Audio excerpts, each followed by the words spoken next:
Hello YouTube, Moose Cow here, continuing my game of Kings and Kaisers with the Madman. The war that would be over by Christmas has continued. So Italy, it's Italy, America, and possibly China's turn for round 3. Italy is in a predicament. Russia is in a huge predicament up there. Revolution seems imminent. But anyway, on with the show. So Italy did not get bombed or convoyed this round. So Italy had 21 IPCs to spend, and they are spending it on 7 infantry. It is turtle time. So 7 infantry, and then I got a tech. So let's see if they get a tech. Come on, come on, come on, come on, come on. Nope, 1 and a 4. I need a 5 or a 6, or both, or either or. So no tech for Italy this round. Madman, I know how you feel with the Ottomans, I guess, you know. Anyway, so yeah, 5 still, 7 infantry, stack of 6 and a single. We got a couple combats. We got a German infantry and artillery left over in Tuscany. I am, even though the Austrians are definitely going to counter, I'm going to go in there anyway with 1 infantry and 1 artillery from Rome, or Lazio. And then all of these guys here are within that territory. 1 infantry will hop on the transport that's going to come over from 31 to 29 and then go back and offload in Palestine, which is empty. Snag that and slow the Ottomans down a little bit so they can't so that he can't rail down into there. And then this 1 lone Italian infantry in British East Africa. This guy is going to move up to Anglo-Egyptian Sudan, and the infantry and the artillery from Cyrenaica are going to go into Egypt as well. Hang on for dear life. Those trench works are handy, so to speak. Anyway, and then let's see. Oh yeah, the damaged dreadnought is going to come. It can only move 1 space. It's going to come down here to 21 so that it can get repaired on the following turn. And since it's damaged, it does not convoy Greece. And the cruiser that's in 31,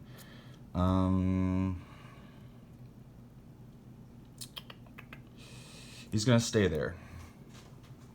Okay, so we got this battle. That one's a walk on and done. So we got this one here. So there's these 2 3s and these 3s. Just gonna go in with everything. I just need 2 hits. Okay, and I got it and then some. His return fire, oh, here it is. Okay.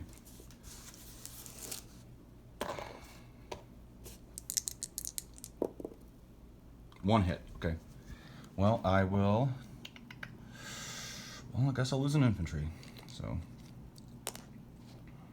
just a bunch of artillery, but that guy goes in there as well. So Tuscany is back to Italian control. So Italy is at 9 on the tracker and goes up to 11. All right, so 5, 6, 7, 8, 9, 10, 11, 12 actually. So 1 second, they go down. 2, hold on a second. Quadruple check this. 5, 6, 7, 8, 9, 10, 11, 12, 13. Okay, so yeah, they're at 13 IPCs in the tracker. New units go down where they got to. Defensive. Okay. And let's see, am I missing anything? No, that covers it. Bit of a thunderstorm out here. Okay. Anyway, so they got, what did I say? 17 IPCs. So just take from here. Or no, sorry, not 17. 13 IPCs. Sorry, 13 IPCs. They collect, and then I get 1 IPC for having pro-Ottoman territory in Africa, and I get another 2 IPCs for no Central Power warships in the Mediterranean Sea. So they have 16 to play with for next round. Disposition. We got 7 infantry in Lazio, Rome. We have a damaged dreadnought in C-Zone 29. We have a cruiser in C-Zone 30. We have a transport in C-Zone 31, 1 infantry in Palestine, infantry artillery in Egypt, infantry in Anglo-Egyptian Sudan, and then in Tuscany we have 1 infantry and 1, 2, 3, 4, 5, 6, 7 artillery. Cool. Okay, so that does it for Italy's turn. All right, now the United States is still not at war. And the United States, since they're not at war, they can share their technology, any technology that they receive, they can share with allies. So I'm going to buy, as the U.S., I'm going to buy a dreadnought for 15 and 1 more technology token for 5. At least that's my plan. So I'm going to buy 1 more, and I have these left over. So I'm going to roll these separately. Hope that I actually get a tech for my allies, for the allied powers at this point. But anyway, so here's the one I'm buying. All right, there's a 5. Okay, I've got a breakthrough finally. Okay, here's another token. 6. Okay, that's 1 more breakthrough. And then we have the last token. Nothing. Okay, so trade in. We'll trade in these 2 tokens. Okay, and now we roll. What technology do the allies get to share with allies, and so on and so forth? Let's see. Okay, 3 and a 4. That is a poison gas and a machine gun. Cool. Okay. Let's see. French already have a machine gun. You're limited to 1 per territory. I will give. Let's see, actually, should I give? Let's see. Definitely giving the machine gun to United Kingdom, or British Empire. Poison gas.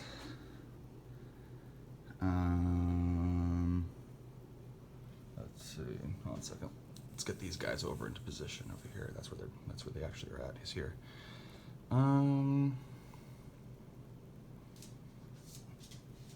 I'm gonna give it to France. Yeah, poison gas to France. Okay. Also, the United States has 2 IPCs left over.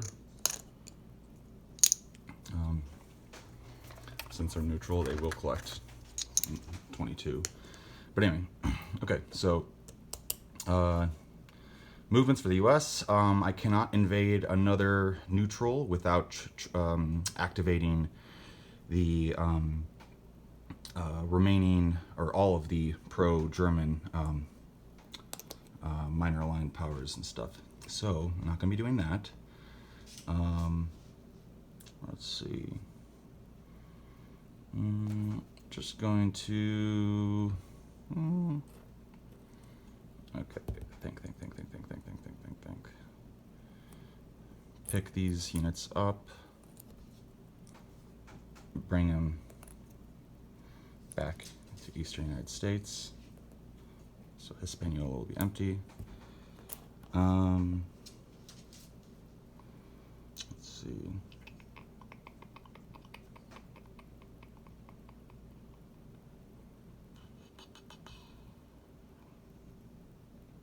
Okay, over here, the infantry that's on Guam, it's going to hop onto that transport and move over here and unload him in the Philippines.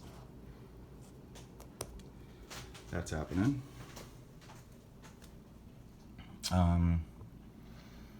Let's see, thinking over here.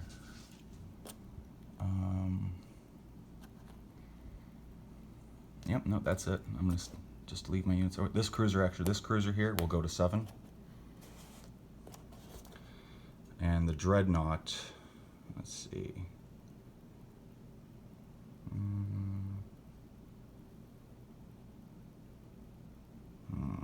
Actually, you know what? No, I will leave 1 cruiser back there, just in case he feels like it. Okay.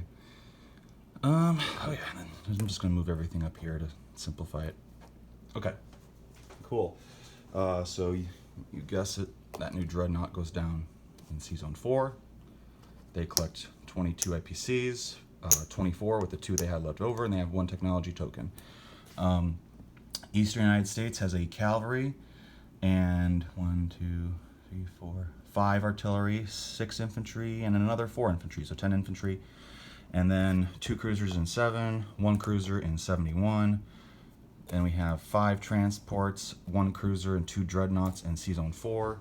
And we have 2 infantry in the Philippines now, and a transport here in, what is this, 50. Okay, cool. So that is the United States' turn. Now, it is round 3, which means China. So, we got an interesting thing here with China. This is the beginning of the National Protection War, and the outcome of this determines which side that China aligns with, pretty much, right? So, nobody can step foot into China during or before the National Protection War. If they do so, it automatically aligns the rest of China with the opposing side. So if Japan steps into here from Qingdao, all this goes central. All these units swap to Central Powers. The North Imperial Dynasty are the purple units. They are the pro-Allied faction, and the green units, I use the infantry just from Global War, or not Global War, 1940 for them. And anyway, so they represent the southern, the Southern Cantonese Democracy, which was a pro-Central Power faction of China. So this is kind of a variation of what Cobra Wargaming has on his Powder Keg and his previous Great War game. After I corresponded with him, I inquired with him how it worked, and he kind of gave me a rundown of it. And ultimately what we did was we incorporated it with a few changes, and there are, let's see, and in terms of how historically accurate this is, it's designed more as a more of a game mechanic, I guess, but it's some liberties have been taken with this. So, but you'll see there's reasons why for that. So each side starts with the same amount of IPCs, the same amount of cavalry, and the same amount of artillery, and they're distributed accordingly. At the top of each round, because it's a civil war, and the same thing applies with the Russian Revolution, or sorry, the Russian Civil War. There's a roll-off, and that side, the side that rolls higher, if there's a tie, you re-roll. The side that rolls higher goes first, and so it keeps everybody on their toes. It's in terms of the chaos of a civil war. It's actually a pretty cool element to have in the game. The only issue is obviously with the YouTube war, it can kind of change things because you can't plan ahead and you have to plan the fly. But also, so if basically how we're doing it normally, each China faction would go one right after the other. But since we're doing a YouTube war, then that means that if the pro-Allied side rolls first, since I'm playing the Allies right now, I will obviously take my turn. But if the Central Power side rolls a higher number, then he will do that at the beginning of his Austria-Hungary turn. And then during the Russian turn, or before the Russian turn, I will go with the Allied side. So we'll see. Each side starts with 8 IPCs. The other stipulation for China, each side can have a maximum.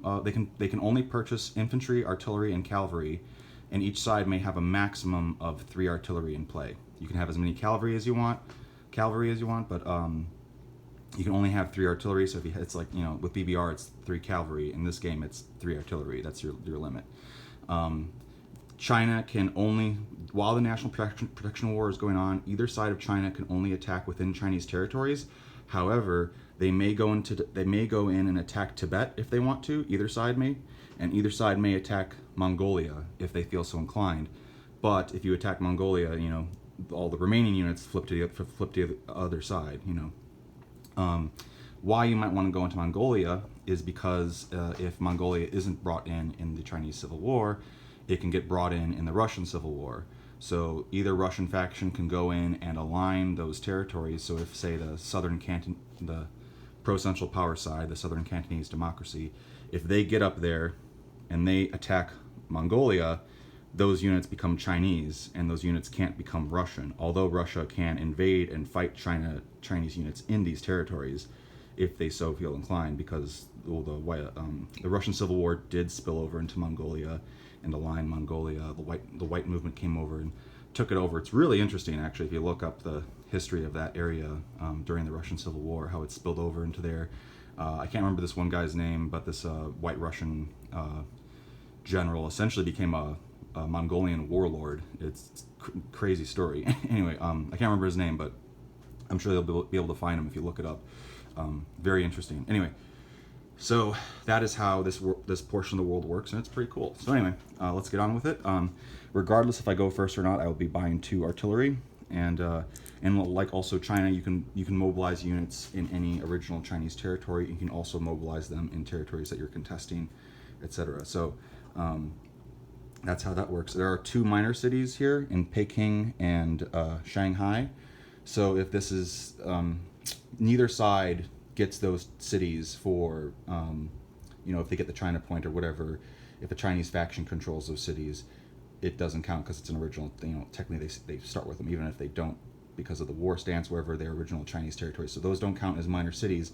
But if, say, the Allies come in here and invade and take control and have those cities by the end of the game, then yes, those cities count. So there is a reason to invade China prematurely. Like if things are going in the Allies' favor, they can say screw it and invade and start just fighting all of China, and then they can, get those cities if they want to, or want to try to deal with that. Anyway, here we go. This is the roll off, and this is going to be, normally I roll them separately, but since kind of fits with the war, so the red is going to be for the Central Power side, and the green is going to be for the pro-Allied side. So whoever rolls higher. Okay, Central Powers, roll the 3, I roll the 2, so that'll be that. Madman will do his Chinese faction move. Also, side note, you'll see that Hainan here is a walk-on. So China can't build naval units, but this is actually a walk-on because this is actually even much closer in reality.